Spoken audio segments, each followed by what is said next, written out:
હિંમતનગરની Saint Xavier સ્કૂલના રસોડામાં લાગી આગ। 4 મહિલાઓ રસોઈ બનાવતી હતી એ દરમિયાન બની આગની ઘટના। ગેસની બોટલની પાઇપલાઇન લીકેજ થતાં આગ લાગી।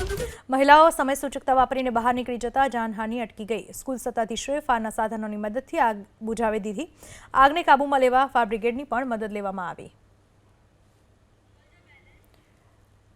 સ્કૂલમાં ઘટના બની હતી। અચાનક જ ગેસની બોટલની પાઇપ લીકેજ થતાં આગ લાગી હતી।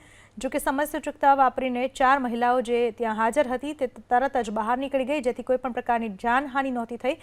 સ્કૂલમાં પણ ફાયરના સાધનો હતા, તેનાથી આગને કાબૂમાં લેવાનો પ્રયાસ કરવામાં આવ્યો હતો અને બાદમાં ફાયર બ્રિગેડને પણ બોલાવવામાં આવી હતી। હિંમતનગરની સેન્ટ ઝેવિયર સ્કૂલના રસોડામાં લાગી આગ। 4 મહિલાઓ રસોઈ બનાવતી હતી એ દરમિયાન બની આગની ઘટના। ગેસની બોટલની પાઇપલાઇન લીકેજ થતાં આગ લાગી।